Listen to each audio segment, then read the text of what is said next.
All right, welcome. Right. Um, welcome. Thanks for coming on Living Out Loud. My name is Pat Marazzi, and I'm going to be today hosting and interviewing Jake. Uh, everybody, this is a podcast about life, money, business, small business, and real estate investing. Jake is from Utah. Jake, I want to thank you for coming on board. How you doing this morning? Doing great. Yeah, thanks for having me on.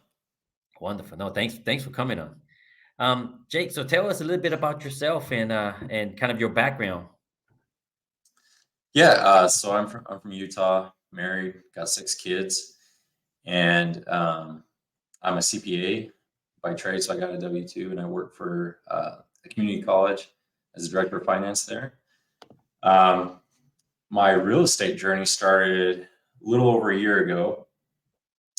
My wife and I have talked, for years. We wanted to own a short-term rental. So, Yes. I mean, we went to Hawaii on vacation for a 10-year anniversary. We're like, we need to own one. We You want to wanted to own a own short-term one. rental in Hawaii? Yes. Yeah, we're like, No, that's we want wonderful. one in Hawaii. Wow, that's awesome. And we loved it there. We're like, okay, this is great. We'll have a place that makes us money, and then we can go vacation there whenever we want, right? Yes. So we were just talk about it and did nothing. And then a year ago, I came across a book called The Power of Starting Something Stupid. The I don't know power if of you've heard starting that book. something stupid. Yeah. I've never heard of that book. I have to look into that. So the title just caught me. I was like, okay, what is this book even about? So it was actually a book on tape. Listened to it as I was driving back and forth to work, and the gist of the book is he had a brother-in-law who was like 23 years old, died in his sleep Oh, suddenly, no health issues, right? yes. And then they named their kid after him, and he died 75 days later after he was Wow. born. Wow. And so it just made him realize, like, you don't know how long you're going to live. You don't know what life's going to give you. And Yes. most people put off, they say, hey, I'll do this when I retire, or Yes. when I make X amount of money, then I'll do this, or Yes. when the kids move out of the house, right? Yes. There's always something, right? And you're putting it off. And so basically, that's my wife and I were like, okay, when we get enough money or when the kids move out of the house, we'll get started. And basically, the gist is don't wait. I mean, you Yes. don't know when retirement comes, you might not have the health to do what you wanted to do, You're right. You're or right. you might never get to that financial situation to be where you want to be, Yes. to go on that vacation or to buy that house or whatever. So basically, just start. And so that really just like gave us the push. We're like, okay, let's just do this. Wow. So we started looking at short-term rentals, and I started YouTubing and figuring out how to do it, and started learning. And I actually joined a mentorship called B&B Inner Circle, Okay. that specifically focuses on managing short-term rentals. And lo and behold, we did not buy one in Hawaii. We ended up in northern Georgia, um, because of Georgia. accessibility. The housing prices are a lot lower there, Okay. and the rate of return is a lot higher. So it Yes. just, from a cash flow perspective, makes more sense. Yes. Well, being from Atlanta and a Georgian, you know, I like the fact that you came to Georgia, but I'm biased. Oh, it's a great market. We ended up northern Georgia in Okay. Blue Ridge. Well, our first one we bought in Blue Ridge, and the second one we bought in Ellijay, which I think you said you have one in Ellijay. So Yes. Yes. Now, Jake, um, you are in Utah, right? yes. You in Utah. What is a guy? For people that are listening and people that are out there, what is a guy in Utah buying a property all the way on the East Coast in the mountains of Georgia? You guys have beautiful mountains up there. Why do you decide, North Georgia mountains? Really because of the market. Okay. So Utah is really overpriced right now. The housing Okay. market. It's one of the states that's growing. I think it's the second fastest growing economy in the country. Wow. Um, Wow. and our housing market has just Yes. skyrocketed over the last 3 years, 3, 4, 5 years, and really has not slowed down. Yes. So, I mean, I bought a cabin in Blue Ridge, Georgia, for a third of the price Wow. that I could buy something here in Utah. I And remember going to Utah. My brother lives in Utah. I think we've spoke about that, right? And yeah, yeah, talked yeah, about. And I mean, that was man, it's many years ago, right? Probably 15 years, maybe 20, 15 years ago. And I remember driving out there, and when we first being from Georgia, the house back then was they're pretty affordable. And I remember going to Utah, and the homes were pretty affordable too. I remember they were in the hundreds and the 150,000s, and averaging nice homes in the 200,000s. But I mean, that was probably 15 years ago. Now, yeah. what you telling me that has changed. Do you remember when housing in Utah was that affordable? Oh yeah. Um, I mean, even 6 years ago, I built my house 6 years ago. I built it for 275, Wow. and it appraised at over 750 last year. Oh my goodness. Now, what do So you in account six for that? years, six What do years, you it more than account for tripled in that? price. Yes. Wow. What do you account for that? Is that because you guys are in the mountains? Is that a bunch of Californians moving down to Utah? What was that movement? Where did that come from? I Just out of it is curiosity. actually it is a lot of that. A lot of Californians retiring, and or just selling and want to get out of California. It's too expensive. They're selling their homes for millions of dollars and they're coming to Utah. Okay. They're willing to pay Wow. high premiums Well, because that it's makes sense. half the price of what they're paying in California, right? And Wow. the second thing is the tech industry is really boomed in Utah, especially in Utah County. A lot of tech companies are coming, and growth in jobs and stuff, and it's just really just boosted the economy, and the Yes. demand for housing is has skyrocketed. There's not enough housing for everybody that's moving in, so drives prices up. Wow. That's very interesting. No, thanks. For someone who's on the East Coast, I don't know much about the West Coast or the Mountain West. And it's just, I know just from visiting, my brother out there, and then and just interesting kind of how the migration, right? Population and migration work, and how it affects like property, right? Oh Property yeah, pricing and things. But I also and again, I'm not sure, but I love the culture of how do you call you guys? Utahns, Utahns. Utahns, You yes. got to stay with an accent. Utahns. Utahns. Yeah. Well, I think the culture of entrepreneurship is huge out there, and I Oh don't yeah, know for if sure. it's because of, and I don't know if we spoke about this. I don't know if you're Mormon or not, which that doesn't matter in this conversation.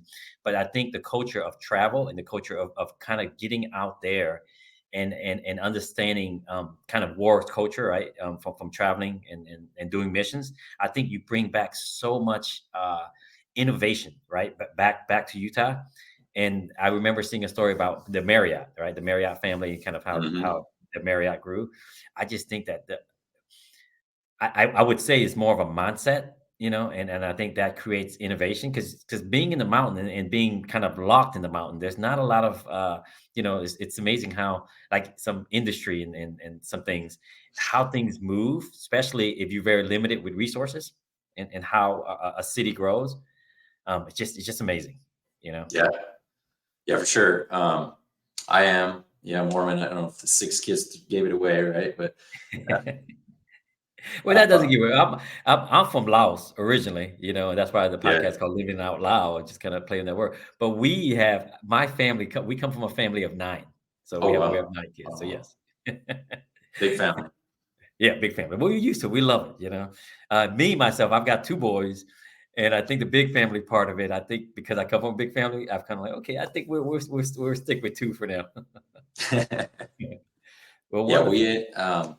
I grew up and there's 7 siblings in my family. My wife had 5, and Okay. so we averaged it out and we settled at 6. So You have a whole team.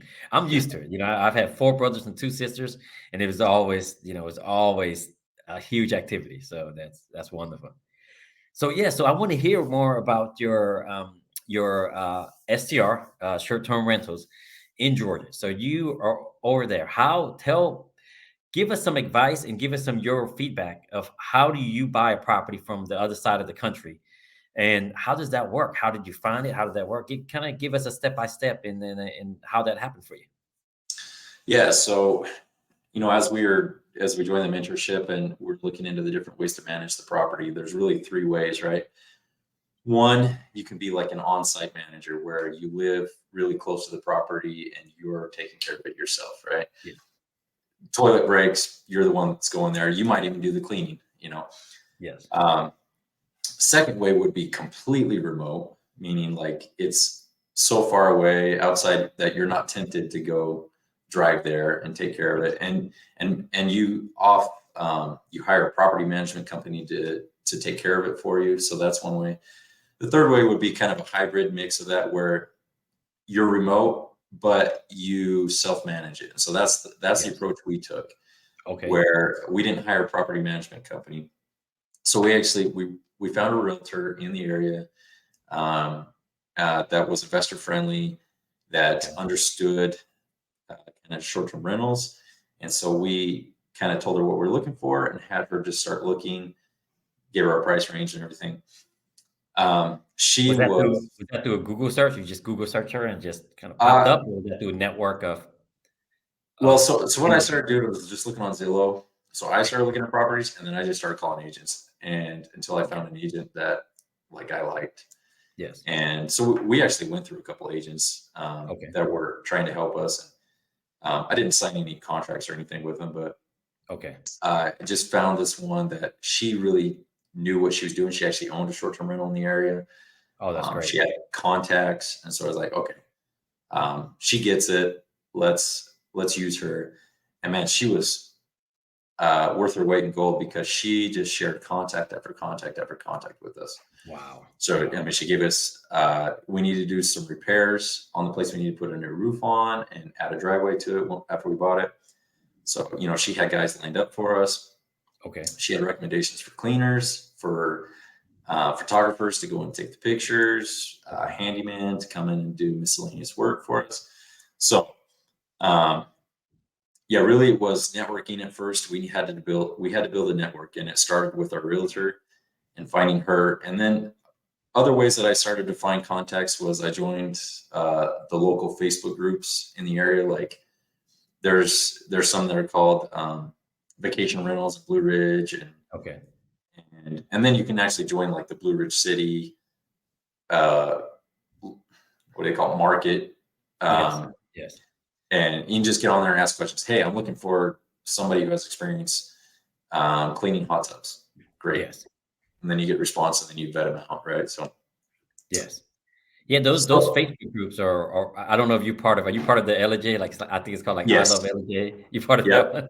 yep, Okay, great. That's we're part of that one too. But it's I was thinking, it's what you said just a little bit. From what I hear is that you took action, right? You read that book and you took action, which I think from a mindset standpoint, because I have a limited belief, and I'm trying to adjust that in terms of uh like if it's not tangible, it is so hard for me with my mind to say how can I buy or invest in a property that's in another, even in a state or another city. Like if I can't drive to it in a few hours and I can't get to it, it's hard for my mindset. And I'm changing. So I think I give you kudos for that too, for to have that, that mindset and to be able to do that. But the second thing is that I think was very important is that finding an agent that is also has investment property that also does yeah, short-term rentals, right? And then the third is the Facebook group. The Facebook group is huge. Every city, everything has a Facebook group, and I think that that is something that I think people don't think about or they overlook. I think but I think when you do, you're so close to the city and the industry and the people. If you just kind of look towards that direction, it's right. yes. So Yeah, no, it was super helpful. And we actually, I mean, at first we went with a handyman that she gave us, but yes, then we on through that Facebook group we found another one who was cheaper and it was actually more available.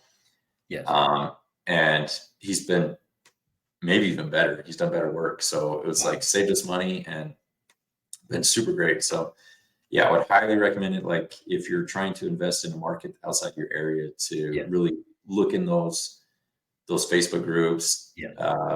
And if you're within sub two, you can really reach out to those in that area as well for connections and recommendations for people to work with Yes. in those areas. Yeah, the community, right? The power of the Yeah, community, the power of networking. yeah. Tell us a little bit more. I have another question for you, but before I ask that question, tell me a little bit more about your time frame. Like, when did you start looking? How long did it take? When did you find it? And when did you know that that was the right, property that you wanted to go for? So we joined that mentorship in September of last year, so really a year ago. Wow. And we probably spent the first 2 months really narrowing down the market, Okay. um, deciding that Georgia or Northern Georgia, that's the market we wanted to be in. We looked at AirDNA data Okay. with the mentorship to really kind of narrow that down. So that's how we Yeah. selected the market. Once we got the market, so it was probably maybe late October, November is when we really started looking on the market. And until it took us probably a month and a half to find a property. Okay. Um, you got to be a little bit more picky with short-term rentals. Location is important, right? Yes. You got to make sure you have the right amenities and it's the right size of property that makes sense for that market and what people Yes. want to A go month and a visit. half is actually really fast. Yeah, it's fast. During that process, though, it seemed like so long because they're like, okay, Yes. we want to get our property, we want to get it up and running like now, right? Yes. And so we were probably a little impatient, like as going through the process and getting frustrated because we'd make an offer on something, and then somebody would come in and outbid us on the offer or whatever, Yes. and so we wouldn't get that property, and we'd have to go find another one. So yeah, anyways, it took us like a month and a half to get an offer under contract, Okay. and then a month to close. So we closed at the end of December, and then we needed to do a little work on the property to get it up to the standards we wanted it to. So Okay. it took us another 2 months do some light reno on it, Okay. and then after that, then it was furnishing it another month and pictures, getting it ready to list. So Okay. so it took us till March To to March. actually get Okay. the listing up and running. Yes. Now, how did you, not being here, right? Like not being here in Georgia, because I'm in Georgia. That's the reason why I say here. Not being here, how the heck did you furnish that place? Did you just call up? Like, did you Amazon everything to the property? How did that work out? Yep. so so we actually found a guy, our handyman, who actually Okay. does self storage for us. So we ordered everything through IKEA and Amazon, Okay. shipped it like to him, and then Yes. he delivered it for us. And we went out one weekend and just knocked it out. Just Wow. It's assembled amazing. everything together, um, got it ready so that the photographer could come in the next week and take Yes. pictures. Wow. That must have been a stressful weekend for you. It it was a long weekend. It was fun, but it was long. I mean, we flew in, we got in there on a Thursday night, worked all day Friday, all day Saturday. We left Okay. Sunday morning, so it was like 2 days, knocked it out. So, Yes. Yes. and You that know. I You mean that was know. like hanging pictures and everything. So it was Wow. a lot of Flying, I haven't gone since I had kids, I haven't gone to Utah much, but I used to fly there every single year, right, for snowboarding and things like that, just because my brother's already out there. But obviously, you know this by flying there. It's like you coming here, you lose time, and then going back, you yes, gain time, right? So it's just like, but that night flight, that was the best flight. I would love to fly back because it's at night, and I would basically just sleep, and then sleep, get yeah, here and then sleep take again the until red I wake eye, up the next morning. Yes. yeah. Just a little something for people who fly back and forth from Utah. But it's been a while. So, well, no, thank you so much for sharing the STR. I'd love to hear about it again. But I know before, but my question was I wanted to hear about your Section 8 homes. I know you talked about that. So, so you're doing the STR. And how's that going for you? How's the STR? Good. So we listed in March, like really the end of March. Yes. We got to super host status in the first quarter. Um, and we through the summer months, we've been well over 90% occupancy. So Wow. really keeping it busy. July, I think we made 3 grand net, That three. three grand on it. So Okay. yeah, it's been doing really well. Yes, that's amazing. That's awesome. That's awesome. Now, you did that just back in March, and now from what you and I talked about before we came on, is that Section 8. So you moved on now to Section 8. Man, you on a roll. What is that? Like, all right, I think we can start with mindset. Did that book really kind of got you going, and tell me a little more about this Section 8 that we talked about. Yeah, well, that book, I mean, that book was a start, and then I really got into like Rich Dad Poor Dad and started reading, I Okay. mean, a bunch of books, right? Yes. But what really got me started is I found Pace. So as I started YouTubing the short-term rentals, I Okay. started coming across Pace's stuff. Okay. And And you're talking about Pace Morby. yeah, Pace This more is being sub two. okay. Yeah. Okay. And so we were kind of already down the path of joining the other uh, mentorship first. So I was like, Okay. okay, well, let's finish that mentorship. It's a 6-month mentorship, and let's get our short-term rental up and going, and Okay. then I'm going to join. So I joined in April. So yeah, Okay. once we listed, I joined right after that, joined sub two, Wow. and then I just started really connecting with people. And so Section Okay. 8, I had no idea what Section 8 was six months ago. Before you move on to that, let me ask you something. So you joined a short-term rental mastermind, let's just say, right? And you Yep. got that going. And then what made you want to go to the next step instead of saying, hey, let me buy more STRs, let me buy more short-term rentals? So we were doing it the conventional way, right? The conventional Okay. Okay. financing. Yes. And you're limited on how many you can do, and really you're capped out on based on your debt to income ratio, right? Yes. And doing the conventional rate, we had to put down 25%. So that was a lot of Okay. cash. Yes. And really, you're going to run out of cash pretty quick. That makes Um, sense. Yeah. so that's why Pace really intrigued me. Is it was like, okay, we can start buying stuff creatively. Wait, what? Uh, you, you can take over people's mortgages. Oh, Yes. okay. Um, you don't have to go to the bank, right? Okay, so Yes. I was like, so actually, I mean, I was doing it to actually get more short-term rentals. Like, okay, I'm going to start buying more short-term rentals this way. Yeah. Um, but I mean, as you're probably aware, the short-term rental market has kind of taken a hit this last year, Yes. and year-over-year revenue has really dropped. Um, so we decided to kind of put a pause on that for right now and Okay. try and shift to building portfolio through other types of real estate and really get that passive income coming in. Okay. And so So that that's diversifying it a little bit. yeah. So That makes that sense. was the shift, kind of the mindset going from short-term rentals to um, other types of exit strategies. Okay. And yeah, what I had no idea what Section 8 property was 6 months ago. Seriously, I had no idea. Never heard of it. Um, Really? I Wow. mean, I mean, I've heard of government assisted housing, but I Yes. didn't realize, okay, Section 8, that's what it was. And Okay. I had no idea what the details were of the program. Yes. But I came across a student that I connected with in sub two, and he's been doing Section 8 for years. And so he kind of talked about it with me. I Okay. started doing more research on it. So we decided to create a partnership and to go in together and start buying some Section 8 properties and build a portfolio. And the beautiful thing about Section 8 is um, the government basically guarantees rent. Yes. Yes. They pay a guaranteed portion, usually 70 to 80% of the rent, sometimes even up to 100%, depending on, the individual and their qualifications, right? Yeah. Uh, I've heard that a little bit. I'm still kind of not new to it. I've heard it, but I'm still learning more about it too myself. So that's yes. That's I think from what I know, just talking to other investors and talking to brokers here in Atlanta, because I've started looking into it. With Section 8. I think the stigma that we had back then for Section 8, I think it's different now. I think from what I've heard from a broker, a friend of mine, is that people in Section 8 are actually better tenants now because once they get out of that program, at least in Atlanta, they can't get back on. So they do yeah, not want to get out of the program. So they're not.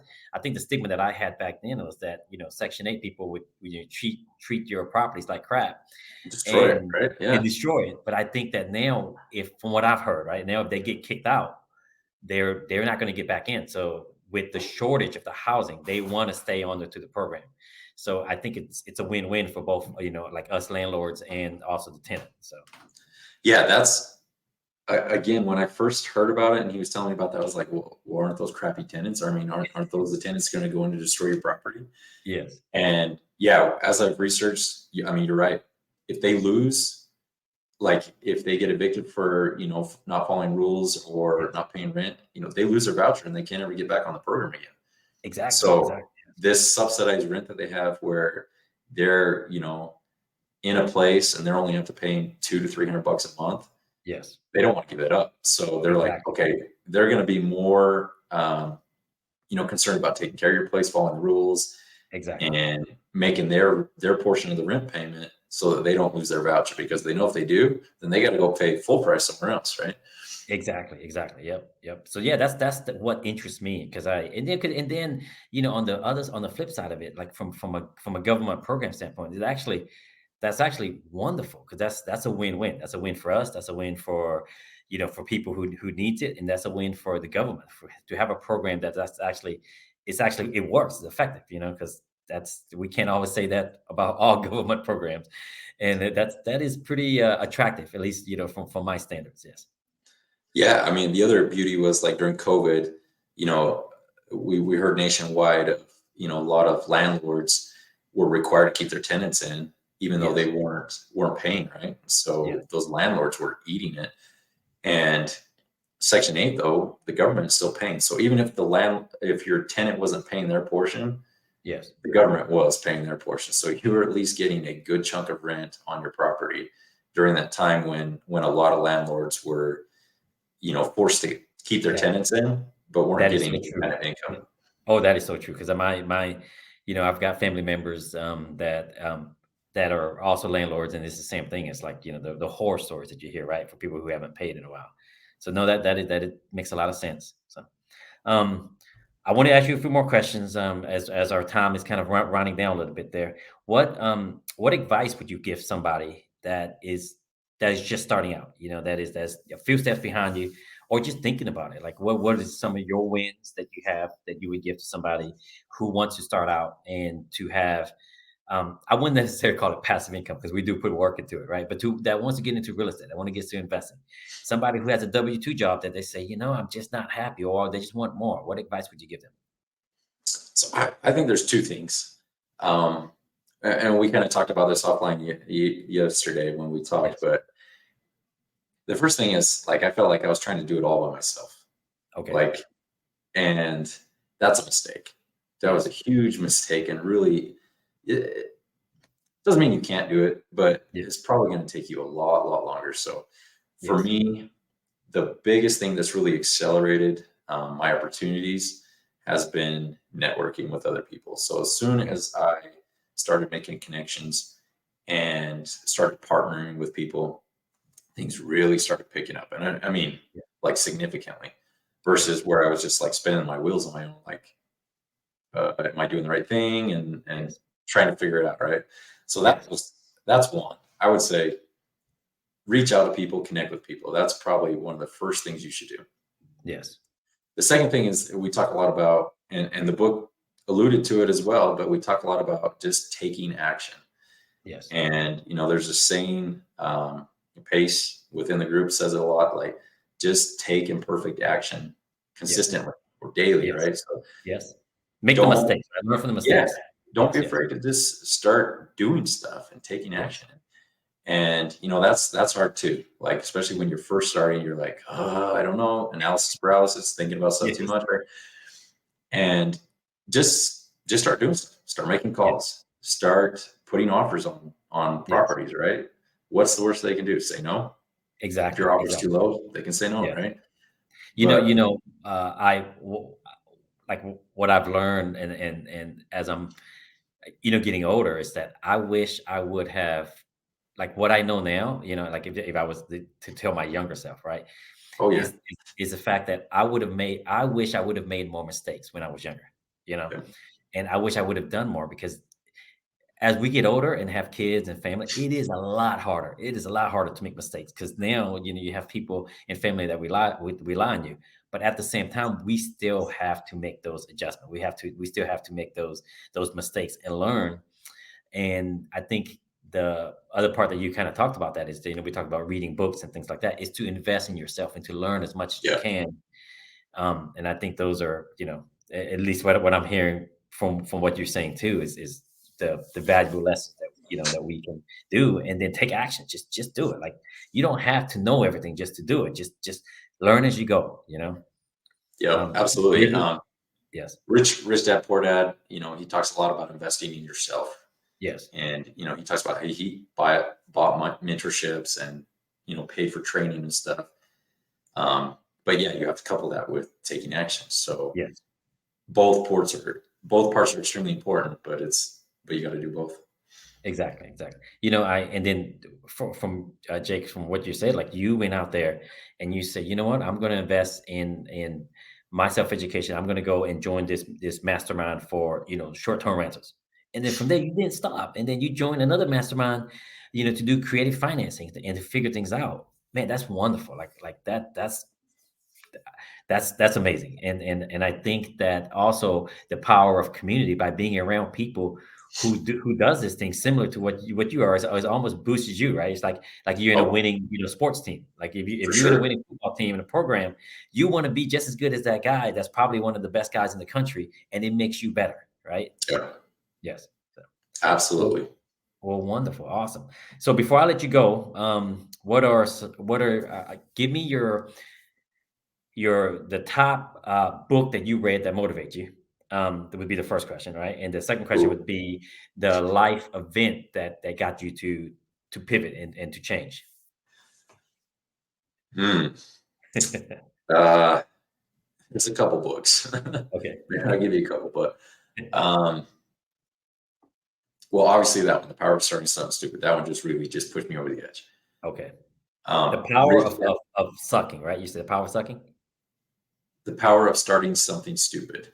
Oh, the power of starting something stupid. All right, I'm gonna Yeah. add that to my book because I want to look into that. All right, great, great. Um, I really, really like The Go Giver. Um, Okay. and again, the focus on that one is adding value to other people. So that's more networking, building community, and Yes. um, Rich Dad Poor Dad obviously has some great stuff in it.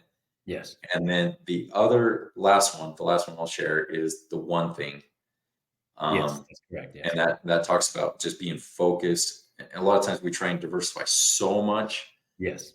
that and be so balanced that we're not really successful in one thing. So really focus on maybe one or two areas that and just focus on those, and then that helps you be more successful. That's a great So book. yeah, those for me, out of all the books I've read this year, have probably been the most powerful. Okay. Okay, great. All right. And And then what then was the what other about question? your Sorry. changing events?